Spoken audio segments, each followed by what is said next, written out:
Mahangos kayo ah.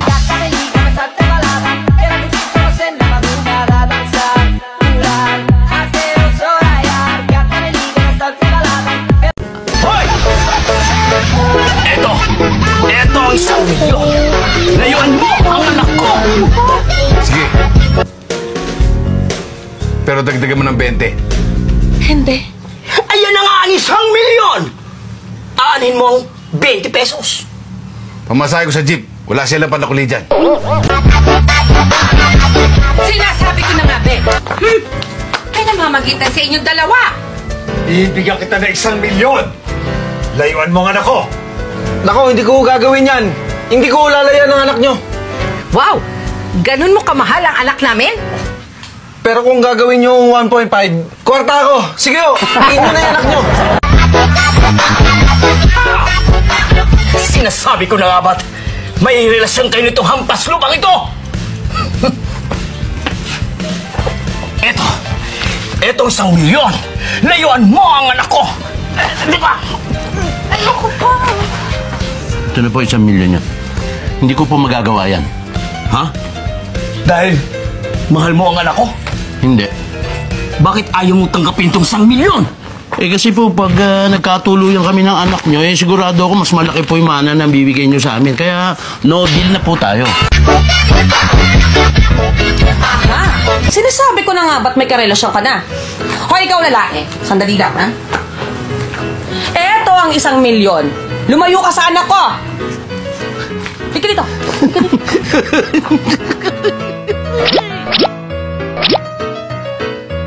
Sinuhulan ko na nga yung boyfriend mo para maghiwalay kayo at maghiwalay na kayo ng tuluyan. Parang ang saya-saya mo pa. Eh, hindi ko naman po boyfriend yun eh. May utang ako doon. At least ngayon bayad na ako. Hoy! Eto 1,000,000, ha? Layuan mo anak ko! Hindi ko po magagawang lumayo sa anak nyo. Bakit? Kasi po, marami pa akong gustong malaman tungkol sa'yo. Kasi dati pa, noon pa, Ano? crush na kita. Ah, crush na crush, ha? Napa. Sinasabi ko na nga, be, hampas lupa ka. Eto 1,000,000. Layuan mo ang anak ko! Sige, akin na to ah. Tumahimik ka! Pero mama, kasi... Teka, paano ko? Sino ka? Ako yung boyfriend niya eh. Ha? Eh, sino yung isang lalaki kanina dito? Wala. Nagtanong lang kung saan papuntang bayan. Mag-usap tayo. Yes po, Donya. Mama, unti-unti nang umiibig ang anak ko sa'yo. Kaya ikaw na ang lumayo sa kanya. Eto ang 1,000,000. Lumayo ka! Donya, parang kailangan nyo yatang dagdagan to. At bakit ko kailangan dagdagan yan, ha? Eh kasi unti-unti na rin umiibig yung isa niyo pang anak.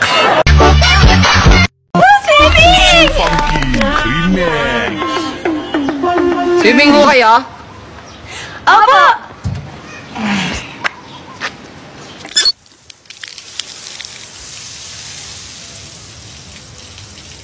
Tagal pa to. Ay, basta full break. Mag-YouTube break.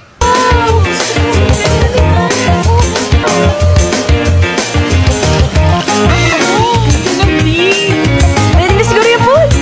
Tara! Huh?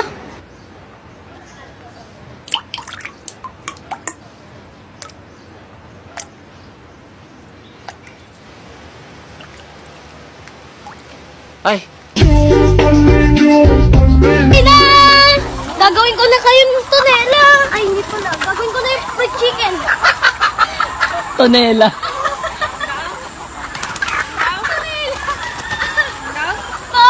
Ano yung tonela ba yun? Pag pinagsama ang Tide at saka Ariel, bubula ba to o hindi? Bubula po sir, kasi pareho silang may borax ingredients. Ganon din po ang aking sagot. Bubula po sir, pag pinagsama ang Tide at saka Ariel. Hindi bubula. At bakit naman? Kasi walang tubig.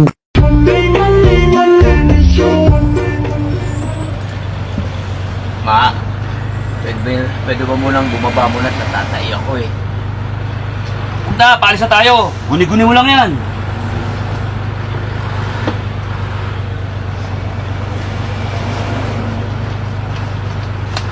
Ma, pwede ba munang bumaba muna at natatay na ako eh.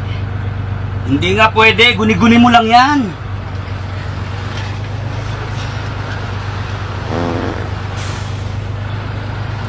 Baho. Ba't amoy tae? Natay ka na yata. Guni-guni mo lang yon.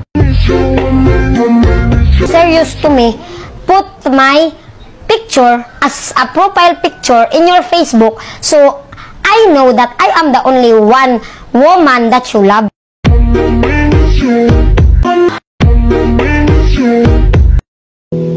Too funky remix. Nasaktan paminsan-minsan, bawat sandali na lang.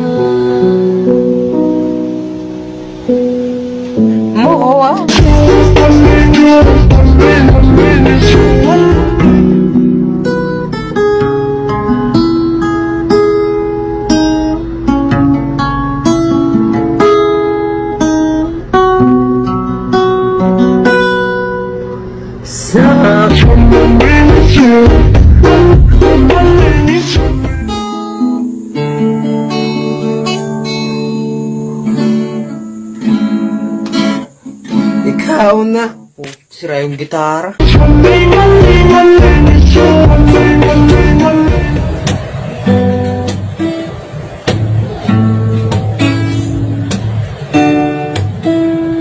It's you.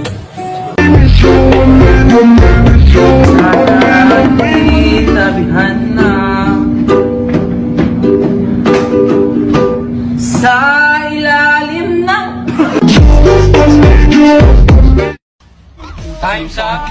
Remix. Time's up. Time's up.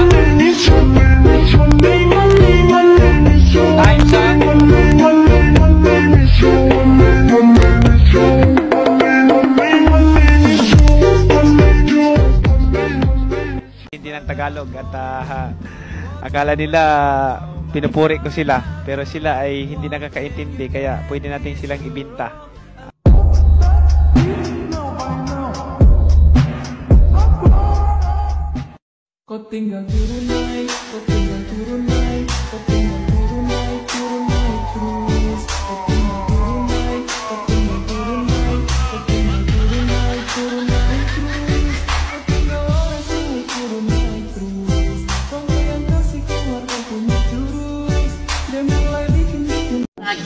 Too funky Nakalimutan na kita! Isa! Dalawa! Dalawa! Dalawa! Dalawa! Sa bawat sadlit, handang masaktan, kahit di mo alam. Nagpalang kayo para may kumi. No! Isa! Dua! Tatlo! Apat! Lima! Inim! Pito! Siyam! Sangapulo! Sangapulo at may isa! Sangapulo at ito! Sangapulo at tatlo! Sangapulo at apat! Sangapulo at lima! Sangapulo at enam!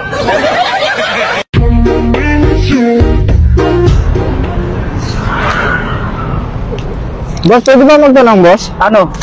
Saan ba yung papuntang Guapo? Yapo. Diretsuhin mo lang, sir.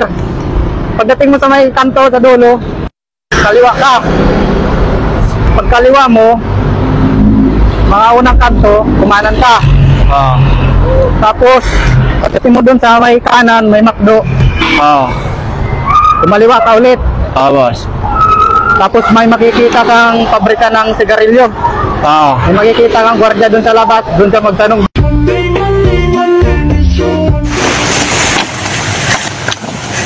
Pagkabila ko tatlo ka, kalimutan mo na siya!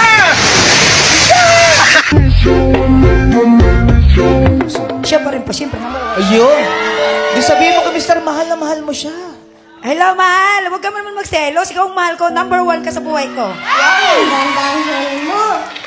Huwag mo siyang number 1, dapat siya na lang ang only one. My only one. Yan. Ipagsigawan mo ang kanyang pangalan. Ulitin mo. Ay, Bobby! Nandito na ako sa Wawawi. Sabi mo, ba't... Sino ang nagsabi ng salawikain na ang hindi marunong magmahal sa sariling wika ay daig pa sa bilasang isda? Ma'am? Uy, dali-dali naman yan eh. Si Berta nagtitinda ng isda sa palengke. Anong pangalan mo? Jose Rizal. Niloloko mo ba ako? No, ma'am. Si Aling Berta na nagtitinda ng isda sa palengke ang nagsabi sa akin na si Jose Rizal ang nagsabi niyan.